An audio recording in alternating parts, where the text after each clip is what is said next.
Our first full day of March Madness underway. We're doing Locked On bracket breakdowns. We are checking in on a 16 and a 1 seed Kansas taking care of business against Howard. I'm Kainani Stevens. We're joined by our Locked On HBCU host, Darian Gray, because we've got to talk about this because anytime an HBCU team makes it, we want to kind of give them as much play as they've deserved because they got there and they did this themselves. Obviously, it's always hard to kind of take down a 1 seed, but what did you see from them in this game where they were able to make the tournament for the first time in a long time?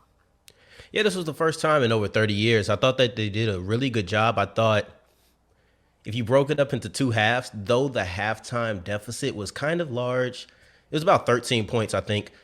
You still saw a different team. You saw a team that was more into the game as far as closeness of it. They never stopped fighting, but in the second half, it just seemed like they kind of ran out of gas. Kind of felt like things started getting to them.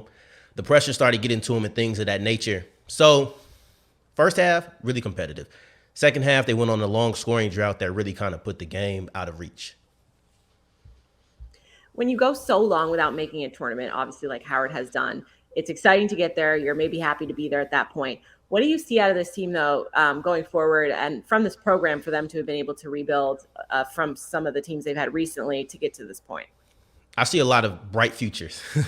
Like I see another tournament berth next year because they have Elijah Hawkins, they have Shai Odoms, they have Steve Settle, they have players who are going to be returning. A lot of times you'll see teams who, I don't want to call them Cinderella because the MEAC does have an automatic bid, but you'll see a lot of teams who achieve success and they build up to that point. And when they build up to that point, the players who finally reach it are seniors. They're graduate students. Like we've seen that with my Texas Southern Tigers. They have a veteran team with a couple of young players. The difference is Howard is young. So, excuse me, they have the opportunity to fight back next year and be in the same opportunity.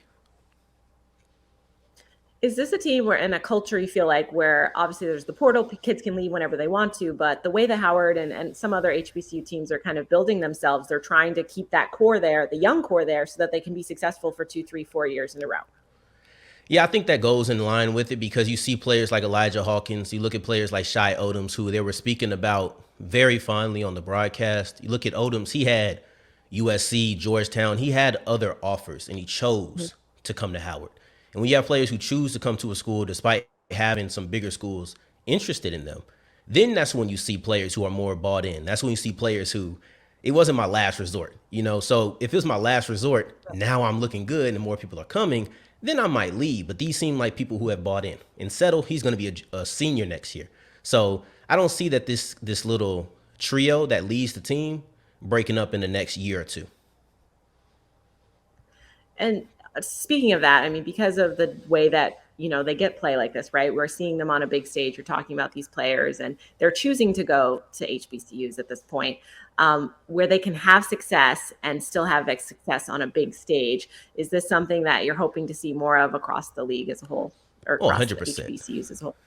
100%. 100%. I would love if you see more players decide, you know what, I want to go to an HBCU. We've seen Mikey Williams. He kind of toyed around with the idea of going to an HBCU before going to one of the bigger schools, but let's have more of that because I truly believe that basketball, even more so than football, other than the fact that there's more football players from HBCUs in the NFL than basketball players in the NBA, but the idea of it is it's 5-on-5. You play both ways. And the whole cliche is that if you're good, they'll find you.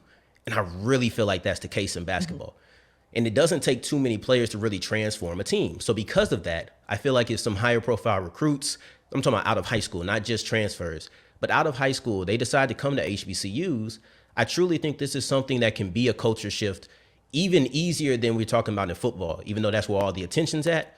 You get me 1 or 2 players at a Howard, 1 or 2 players at a Grambling, 1 or 2 players at a Tennessee State. Now it becomes a trend that everybody sees, oh, it does work. Oh, they are in the NCAA tournament and they have some success. Now more people want to follow. That's all it takes. Absolutely, Darian. We're happy to see Howard be able to build up their program, make the tournament for the first time in over 30 years. You can check out Locked On HBCU for more on their appearance this year. And of course, Locked On College Basketball will have more on March Madness for the rest of the month. Locked On Podcast Network, of course, your team every day.